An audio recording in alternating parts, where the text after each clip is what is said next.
আগামী জাতীয় সংসদ নির্বাচনে আমার নেতা জনাব অ্যাডভোকেট আহমেদ আজম খান যদি বিজয়ী হতে পারে, তাহলে আমি কথা দিচ্ছি আমাদের এই পাহাড়বাসীর একটা বাড়ি ঘরও ভাঙা যাবে না, একটা চারাও বপন হবে না।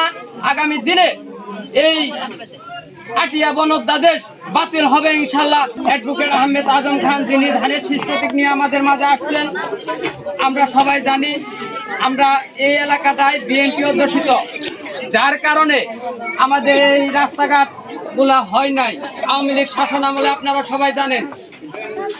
আমার প্রাণপ্রিয় বন্ধু যে কথা বলছে এই রাস্তার কথা, আর আমাদের অ্যাডভোকেট আহমেদ আজম খান যেভাবে আমাদের প্রতিশ্রুতি দিয়েছেন যে আমি যদি এমপি হতে পারি, আমি যদি ওই সংসদ সদস্য হতে পারি, সারা বাসাইল সখীপুরের মধ্যে দক্ষিণ সখীপুর হতে আমি প্রথম কাজগুলা শুরু করব। আর সেই দক্ষিণ সখীপুরে আমরা অবহেলিত। এই দক্ষিণ সখীপুরের মধ্যে কয়েকটি রাস্তা আছে খুবই অবহেলিত। বড়চালার একটা রাস্তা, আমাদের হাসকুড়াচালা থেকে বাজার পর্যন্ত একটা রাস্তা, আর একটা রাস্তা হতে থেকে বাজার পর্যন্ত। এই কটা রাস্তা হলে আমরা স্বয়ং সম্পূর্ণভাবে আমরা চলাফেরা করতে পারবো। আপনারা জানেন যে আমাদের এই নির্বাচনে আরো কয়েকজন প্রার্থী হয়ে এসেছেন যাদের আমরা কখনোই দেখি নাই। এনারা হেলিকপ্টারে চলাফেরা করেন, কিন্তু আমাদের অ্যাডভোকেট আহমেদ আজম খান মাটির একজন মানুষ। তিনি মাটি দিয়েই চলাফেরা করেন, কাদাযুক্ত রাস্তা দিয়ে চলাফেরা করেন। আমরা আমাদের সাথে 37 বছর মিলেমিশে থাকছেন। তিনি বিজয় হতে পারেন নাই, তবু আমাদের ছেড়ে যান নাই। এই জন্যই আমরা আমাদের সামনে একটা সুবর্ণ সুযোগ এসেছে। আমরা অ্যাডভোকেট আহমেদ আজম খানকে ধানের শীষ প্রতীকে আমাদের মহামূল্যবান একটি করে ভোট দিয়ে তাকে বিজয়ী করে ওই মহান সংসদে যে আমাদের দুঃখ সুখের কথা যেন বলতে পারে, আমাদের রাস্তাঘাটের উন্নয়ন করতে পারে। আর আমাদের পাহাড়বাসীর একটি মরণ ফাঁদ যে আপনারা সবাই জানেন, যেটা আটিয়া বনধ্যাদেশ। এই আটিয়া বনধ্যাদেশের কারণে ফরেস্ট ডিপার্টমেন্ট আমাদের অনেক অত্যাচার করে।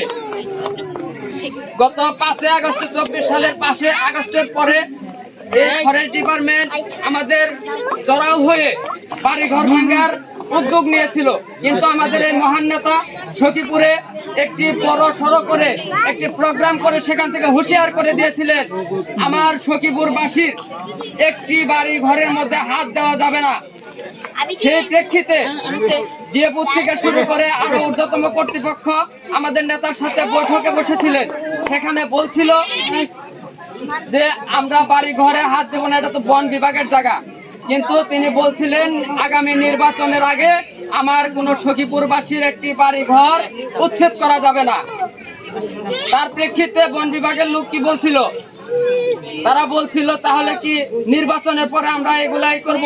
বলছে তাও না, আমি যদি নির্বাচিত হতে পারি, বিএনপি সরকার গঠন করতে পারে, তারেক রহমান যদি সরকারের প্রধান হয়, তাহলে আগামী ওই সংসদে গিয়ে আমরা এই কালো আইনটাকে ভেঙে দেব, অর্থাৎ এই বনধ্যাদেশটা বাতিল করে দেব। বাতিল করে দিলে আপনারা জানেন 62 সনের যে রেকর্ড আছে সেই রেকর্ডগুলোই তারা খাজনা নেয় না, যার কারণে বন বিভাগের লোক এই সমস্ত জায়গার প্রতি তাদের লোভ লালসা লেগে গেছে। তারা চারা বপন করতে চায়, তারা বাড়ি ঘর করতে দেয় না। একটা পুরান ঘর ভেঙে যদি নতুন করে উঠাতে চায় তাদেরকে টাকা দিতে হয়। কাজেই আগামী জাতীয় সংসদ নির্বাচনে আমার নেতা জনাব অ্যাডভোকেট আহমেদ আজম খান যদি বিজয়ী হতে পারে, তাহলে আমি কথা দিচ্ছি আমাদের এই পাহাড়বাসীর একটা বাড়ি ঘরও ভাঙা যাবে না, একটা চারাও বপন হবে না। আগামী দিনে এই আটিয়া বনধ্যাদেশ বাতিল হবে ইনশাল্লাহ। এই আশাবাদ ব্যক্ত করে আপনাদের পায়ে হাত দিয়ে আমি বলতে চাই, আমি একটিবার সুযোগ দিবেন আমাদের অ্যাডভোকেট আহমেদ আজম খানকে, একটি করে ভোট দিয়ে তাকে বিজয়ী করবেন। এই আশাবাদ ব্যক্ত করে আমি আমার বক্তব্য সংক্ষিপ্ত করে এখানে শেষ করছি। খোদা হাফেজ। বাংলাদেশ জিন্দাবাদ, বাংলাদেশ জাতীয়তাবাদী দল জিন্দাবাদ। সবাইকে ধন্যবাদ। আসসালামু আলাইকুম।